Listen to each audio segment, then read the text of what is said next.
The television screen is the retina of the mind's eye. Whatever appears on the television screen emerges as a raw experience. Therefore, television is reality, and reality is less than television. Hello, everyone, and welcome to the Cinema Slime Podcast. I'm your host, Harrison, and today we are going to be going over Season 1, Episode 4 of A Night of the Seven Kingdoms, entitled Seven. Sir Dunk has struck Arryn Bright Flame, Egg is revealed to be a Targaryen, and we get to see the fallout of these events in this episode. As a reminder, this review will be full of spoilers for the first 4 episodes of the series. I'll be approaching this review as if it is the only piece of Song of Ice and Fire media you have ever seen or read. Also, wanted to apologize for getting this episode out so late. Life. I think anyone listening to this can understand that, and ADHD can be a real bitch sometimes. So let's just jump right into it. And this opening transition, I think, is one of the reasons I watch television and film. I think not only does it do this seamless blend from the beautiful starry night sky to a dungeon ceiling, but it is a small representation of where this series began and where it is now. Dunk started this adventure with freedom and nervous hope. The whole sky was open to him and calls back to that incredible closing scene of the first episode. That shooting star streaks across the sky and Dunk says, "So the luck is ours alone." That hopefulness is gone now and replaced with a jail cell. His possibilities now end 1 foot above his head. As Egg enters dressed to the nines and bringing his food, we get a small gentle giant moment as he gently pets a small rat on his windowsill. I thought that was nice. He sits down to eat this really meager and sad breakfast, and I think it just really shows the state in which Dunk views his friendship with Egg just in this moment.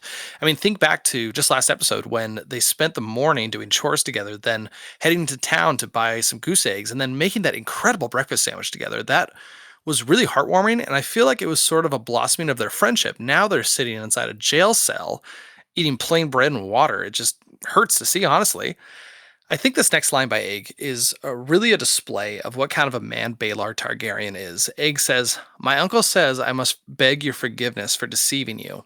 So we have the hand of the king, dealing with the fact that his nephew Arryn was struck and bloodied by a knight of no renown, and it's not Dunk that Baelor is angry with or disappointed with, it's Egg. I think this shows the amount of integrity that Baelor has for himself and what he expects from his family. Baelor is a ruler who is looking at the whole picture. He's not just looking at the first line of Dunk attacked a member of the royal house. He sees that Arryn was in the wrong for attacking the puppeteer. He sees that she was playing a dangerous game of depicting the death of a dragon, and he sees that Dunk was fulfilling the vows he took as a knight, protect the innocent. Dunk and Egg start to hash out their feelings, and we learn that Egg is named Aegon Targaryen after one of the many previous King Aegons. I wonder if this puts a little pressure on Egg to sort of live up to the name of Aegon, and maybe he's kind of following that classic trope of a nobleman who's tired of being one and wants to live among the people, and to do that he ends up squiring for a hedge knight who just happens to cross his path at the right time. As they keep talking, we learn that Egg was supposed to squire for his brother Daemon, the drunk we met at the inn during the first episode. According to Egg, he's a total shit knight who didn't want to enter the lists, and Egg desperately wanted to go, so he followed Dunk to the tournament. I think they made a great choice to keep the dynamic between these two the same. Egg is curled up in the corner, behaving like a 9-year-old who got in trouble would behave. Egg is giving his reasons as to why he did it, but Dunk helps him realize that the reasons don't matter. It's the fact that he lied about who he was that he should be ashamed about. They're keeping this older brother, little brother dynamic going, and it gives me hope that their friendship isn't ruined by this event. Just a bump in the road, and they will overcome it all. Dunk is brought in front of Baelor. He is allowed to sit. Egg goes to pour him a cup of wine, and Baelor tells him to not spill any on Sir Duncan. Dunk then tells Baelor that Egg is a good boy, a good squire, and didn't mean any harm. That quickly, Dunk seems to have forgiven Egg, and it's honestly not too shocking to me. I think they set that up via the opening scene in the previous episode where Dunk is trying to be a little more stern with Egg when he walks off to train by himself, and then brushes that aside and helps Egg with the morning chores. It's just the kind of guy Dunk is. It's simple as that. We then learn that Darian, drunk from the inn, was found and claimed that Dunk kidnapped Egg. With these allegations and the fact that Dunk attacked Arryn, a formal trial won't go in his favor. Off-screen, we learn that Baelor has suggested to Dunk that he invokes a trial by combat. Basically, Dunk and Arryn will have a duel, and the outcome will be justice being served. Once Dunk declares this to the others, Arian replies that he wants to invoke a trial by 7, where Arian and Dunk will also bring along 6 other men to fight in this duel as well. This is something that hasn't happened in hundreds of years, to the point that even his father Makar doesn't even know what it is. I do like the fact that as Baylor is explaining everything and explains that this trial is to show who the guilty party is, he just gives a pretty obvious glance towards Arian to show how he feels about the situation. Now, my first gut reaction to this was that I thought Arian wanted to involve more people so that he would have a better chance in defeating Dunk. But later on, we learned that if Dunk can't bring 6 others to the trial to fight with him, then the trial automatically goes in favor of Arian. It's just a sleazy move to try and work around Dunk's only real chance of being proven innocent. I think Makar sees through all of this, and he is just completely done with this circus of all of this. He is at a tournament he doesn't want to be at. His 2 sons are missing, and one turns up drunk at an inn. And while he was gone, his other son attacked a civilian, and now he has to go through the spectacle of this trial of 7. Dunk is let go to try and gather any men who will follow him. He ends up back at his camp, and none other than Raymond Fossaway shows up and immediately asks Dunk if he's hungry. Look, the first time they met, he offers him a drink. The second time, he's checking in on how he's feeling, and now he's there for Dunk and asks if he's hungry. I think everyone needs a friend like Raymond. It would just lead to a better world. They end up in the Fossaway tent, where his cousin Stefan pretty quickly jumps on Dunk's side and declares that he will not only join his side, but he will rouse the handful of knights he knows to join him as well. I find Dunk's reaction to this interesting. He says that House Targaryen won't look kindly on those who oppose him. Raymond expresses his hatred of the Targaryen. Raymond expressed his hatred for the Targaryens last episode, and Stefan followed suit. And I think this speaks to 2 aspects of Dunk. This could be Dunk having a sort of idealized idea that the Targaryens are good rulers, because why wouldn't they want what is best for the people? Or it could be the fact that he spent most of his life as a squire to a hedge knight, lots of traveling, probably only getting bits and pieces of news when they get into big cities. Maybe he just hasn't lived a life where he was even able to grow a hatred for the Targaryens. Egg shows up with Darren in tow, and I like the fact that Dunk still calls him Egg in this moment. It's just a little reminder that there's still some spark of a friendship there.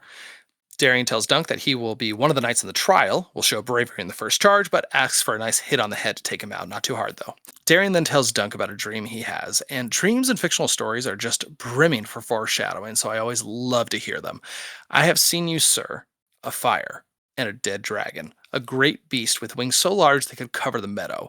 They had fallen on top of you, but you were alive. I mean, someone's dying for sure, and it's going to be a Targaryen. The fact that it's a great Targaryen definitely makes me worry that it is someone higher up, like Maekar or Baelor, because I think calling Aemon great is quite disrespectful to those who truly are great. But who knows? It could be Dunk actually winning this trial, and maybe Aerion gets killed. Who knows? As Dunk wanders into the puppet theater, hearing the echoes of Tanzel saying, "You are no knight, you are Florian the Fool," Steely Pate the blacksmith arrives to give him the shield that Tanzel painted for him. As he follows him, we hear the scream of Tanzel as Steely Pate opens up the window of his wagon, the sound of her finger breaking from the last episode. He retrieves the shield, and it is so simple and beautiful. I think the imagery is full of possibility and hope.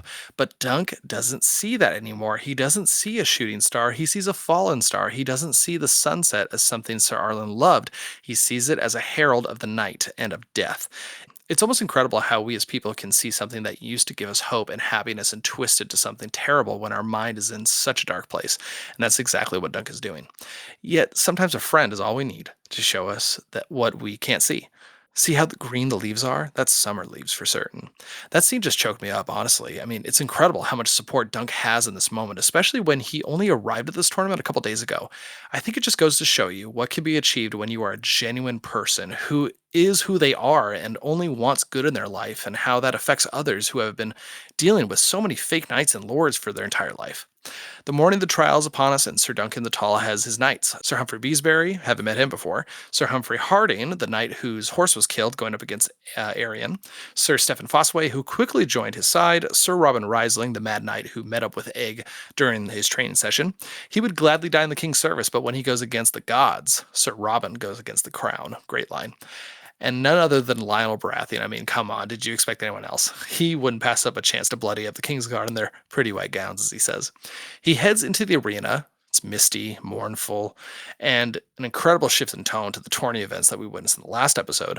We see Arion and his five others, three members of the Kingsguard, Darien, and Makar as well, which I'm sure he's not happy about in terms of participating in this trial. As Sir Stefan takes the field, he informs Dunk that he has traded his allegiance to the accuser for lordship. Don't let Stefan's absolutely badass armor distract you now, because out of everyone, it is Raymond who is most appalled by his cousin's actions. You traded your honor for a lordship? He's just so shocked and confused and angry about this. There are now 5 to 7, and Raymond Fossway walks up to Dunk and calls upon him to knight him there, right there on the field. I mean, what a bro. I just can't even express how selfless this guy is. It's incredible to me, and I'll tell you this, if you ever find a friend like him, you hold on to them no matter what. Sir Duncan grips his sword and hesitates. Lionel walks up and declares that any knight can make a knight, and waits. There's a pause, and we can almost see the moment that Lionel realizes that Sir Duncan the Tall is no knight. At least he assumes. The horn sounds and Lionel steps in while Dunk goes to speak with the officiate. Sir Lionel draws his sword, and I'm going to be honest, I don't know if me reading the lines will do it justice, so I'm going to just play the audio for you right now.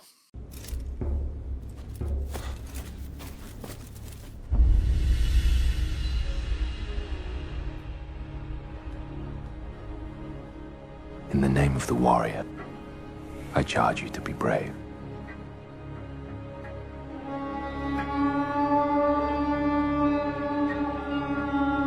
In the name of the Father, I charge you to be just.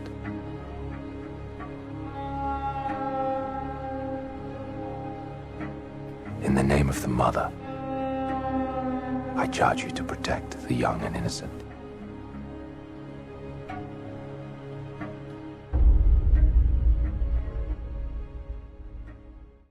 Just absolute chills. This is one of those scenes where I felt like the air in the room left and all my focus and attention was on this moment. The delivery of the knight's charges was beautiful. It felt like a mantra I could say to myself every morning, and I would end up being a better person because of it.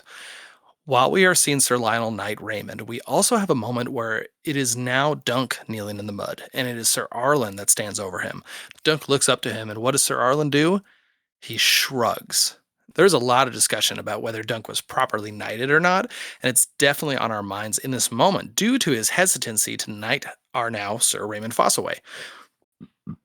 While the shrug that Sir Arlen gives is rather humorous, I saw it almost as a sign of respect. To me, that shrug says, I know you want me to knight you, but why? You're already a knight, and you know it. Through your acts, your deeds, and demeanor, becoming a knight isn't going to make you better than you already are. There's no point to it, you know? I just think that's how it came off to me. Now, being short one night, Dunk is asked for a moment to find a spare knight, and we get one of the greatest speeches from the Song of Ice and Fire world. A knight defends the innocent. That's all I did. Who will stand and fight with me? Are there no true knights among you?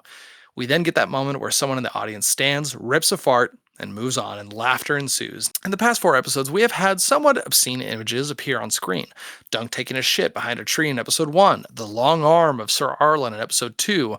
This one's a bit weak, but the horse taking a dump in episode 3, and now a giant man ripping a fart in the middle of Dunk's epic speech. So what is the point? I think that this series so far is doing its best to keep us grounded and to keep the story small.